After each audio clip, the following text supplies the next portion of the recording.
Did I ever tell you what the definition of insanity is? Hey everyone. If you're into gaming content on YouTube at all, you've probably watched a couple of videos from the Act Man, or have at least seen his videos in your recommended feed. He feels like one of the most genuine game reviewers on this platform, like he actually has a sense of integrity while making some incredibly well-made, well-written, and nuanced videos on various gaming topics, which puts him in stark contrast to, drumroll please, Quantum TV. Now, genuinely, this guy needs a video of his own because the insanity that goes with this man is just a complete rabbit hole. He considers himself the #1 brand in honesty, and that's ripped straight from his channel banner, by the way. Hope that isn't like some super copyrighted stuff. Otherwise, I might not be around too much longer. Anyways, the best way I could describe this guy is an absolute joke who thinks that his opinion is the end-all be-all. Like what he says is the only valid opinion, and if you somehow disagree with him, you're launching some kind of personal attack on his character. At least that's what I would assume, because he acts like a complete fucking man-child in response to any and all criticism. So, what started this? Somehow here you ask.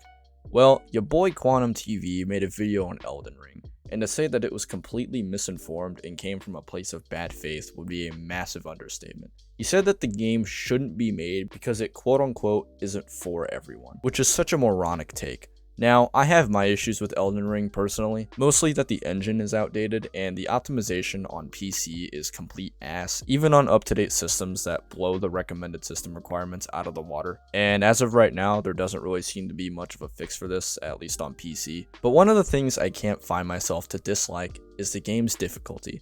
It makes it fun. It makes it a deeply engrossing challenge that, yes, you have to bust your ass off to succeed in, but the satisfaction and payoff of beating it is so worth it. I have a couple of videos on the subject in the pipeline, so I won't go too in-depth on that front, but I thought it was important to mention my personal thoughts to kind of bring some context into why Quantum's opinions on Elden Ring are complete and utter nonsense. Now, I just want to say that Quantum TV's video containing these opinions is no longer on YouTube. The #1 brand in honesty deleted his review because his takes on Elden Ring were retarded, and the community reacted accordingly because his review essentially boiled down to ring game too hard, me poo poo shitted in pants, need tutorial daddy from software please, piss his pants. If you think that I'm being too vitriolic in my little straw man critique there, well, congratulations, you now understand Quantum TV's whole shtick when talking about people he doesn't like, which happens to include guys like Rags, Review Tech USA, and yes, the Act Man, which is where our story continues. Now, on the surface, you might think that this is just another case of a YouTuber abusing copyright to get videos taken down that they don't like. And honestly, if that were the case, I probably would not be making this video, because that's a problem we've been dealing with for 10 fucking years at this point, and a simple false copyright strike isn't really anything that noteworthy, as sad as it makes me to say that. But no, the issue comes with YouTube effectively taking the side of a batshit insane, homophobic content creator who reacts to criticism by threatening to dox people and calling creators moms. Yes, they're moms, in an attempt to get a video taken down, which is exactly what happened to the Act Man. And yes, I had to take that screenshot from the Act Man's video because Quantum TV basically scrubs his channel clean of any content that is homophobic as soon as it gains the slightest bit of traction out of fear that YouTube will respond. You would think that YouTube themselves would try to rectify the situation by reinstating the Act Man's video because of a dishonest copyright claim from the #1 brand in honesty. But no, because that would actually involve YouTube admitting that they did something wrong. Instead, YouTube is in the process of removing the Act Man from the YouTube Partner Program, which would make it to where he can no longer monetize his videos on the platform. Now, all of this stems from the Act Man's video titled The Dark Age of YouTube, in which he calls out YouTube's blatant favoritism towards a vitriolic and homophobic creator, which was, as you guessed it, taken down, and its appeals rejected because as of when I'm writing this video, the dark age of YouTube remains offline. Now, as is the case with most bits of YouTube drama, it's the fallout that creates the biggest storm, and YouTube's behavior of defending Quantum TV makes absolutely zero sense. If they took down the Act Man's video because of hate content that they perceived as being made towards Quantum TV, that still holds absolutely zero fucking weight because Quantum TV himself has done nothing but made asinine claims about people talking shit about him, with YouTube's excuse being that none of these videos where he does this are on the platform anymore, which is also completely asinine because guys like Mischief and Rags have pretty much torn every second of this guy's videos to shreds, including the ones that feature numerous terms of service violations. If we're going off of YouTube's behavior in the past of terminating channels that feature content that constantly criticizes and borderline harasses people, like what happened with Leafy when he made a bunch of videos on Pokemon. Even if you view this from a completely cynical lens, seeing that YouTube is a private company who only wants to defend their bottom line, why would they stand with a guy who makes actually hateful content about LGBT people who hardly ever breaks 50k views on a video against a guy who's well respected in the gaming journalism landscape here on YouTube, makes insanely high quality videos, and pulls in millions of views on his platform on a constant basis? If it were just about defending the bottom line, then this wouldn't even be an issue because the Actman would have zero issue getting his videos reinstated and seeing Quantum TV taken down for breaking the fucking law, more on that later. But as we can see, this has not happened, which leaves me and pretty much every other content creator on this site pretty damn confused. It is almost to the point where we're gonna have to force another adpocalypse on YouTube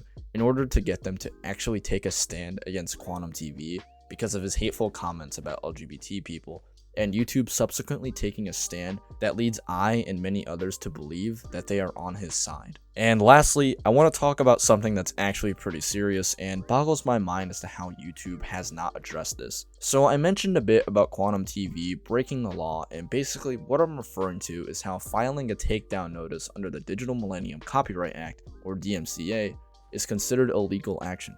And basically, if you're a YouTuber who is facing a false takedown notice, your only avenue to retribution is to basically open yourself up to a lawsuit, which is what happened to H3H3 Productions some years back. And seeing as this guy has made it abundantly clear that he is willing to invade the personal lives of people he doesn't like, the Actman is pretty much forced to open himself up to giving his information to Quantum TV in order to fight DMCA takedown notices, which, as you can imagine, given Quantum TV's past behavior, is not really much of an option. It's the equivalent of choosing the noose over the firing squad, because at least the noose gives you a few extra seconds where you can be rescued. The part that's actually against the law revolves around that part where I mentioned that filing a DMCA claim is considered a form of legal action, meaning that knowingly issuing false takedown claims under the DMCA is considered perjury in accordance with US law, which, as far as I know, both the Actman and Quantum TV are subject to. Again, this is an incredibly shitty situation where everything lined up in the worst possible way to give us the worst possible outcome. As it stands right now, the Actman is at risk of losing monetization, and when you have to spend so much time creating videos, any somewhat consistent revenue stream is absolutely necessary to give you the breathing room to do what you love doing. By doing this, YouTube is effectively saying that unless you have the financial backing to produce content completely for free, you should never criticize other content creators, which is stupid and flat out dangerous. There are content creators that do genuinely horrible things.